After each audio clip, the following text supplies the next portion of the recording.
अफसोसनाक खबर से आगाह करते चलें, जड़ावाला थाना रोडाला के इलाका 335 गांव पे बगेदा चक में एक और हवा की बेटी दरिंदगी का निशाना बन गई। इसी हवाले से जानते हैं नुमाइंदा आबिद हुसैन से। जी आबिद, आगाह कीजिएगा। जी बिल्कुल, इंतहाई अफसोसनाक खबर से आपको आगाह करते चले। जड़ावाला थाना रोडाला के इलाके 355 गांव बगेदा चक में एक और हवा की बेटी दरिंदगी का निशाना बन गई। ना ज़मीन फटी ना आसमान गरजा। मजदूर बाप की आंखों के सामने इसकी 12 साल बेटी से गन पॉइंट पर ज्यादती की गई। दरिंदा सख्त मुलजम रमज़ान ने वाला की अदम मौजूदगी में फातिमा रशीद को जान से मार देने की धमकी देकर अपनी हवस का निशाना बना डाला।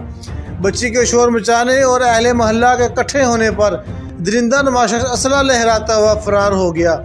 आखिर कब तक कभी ज़ैनब, कभी आयशा तो कभी फातिमा जैसी मासूम कलियां मुरझाती रहेंगी। थाना रोडाला की पुलिस ने मौके पर कार्रवाई करते हुए मुलजिम रमज़ान को हिरासत में ले लिया। अफसोस की बात यह है कि मुलजिम को बेगुनाह करवाने के लिए इलाका के बाअसर सियासी शख्सियत पुलिस पर दबाव डालने लगी।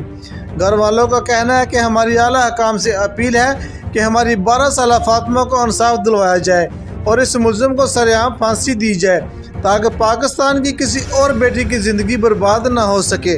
कैमरामैन टीम के साथ आबिद हुसैन, फास्ट 92 न्यूज़, जड़ावाला।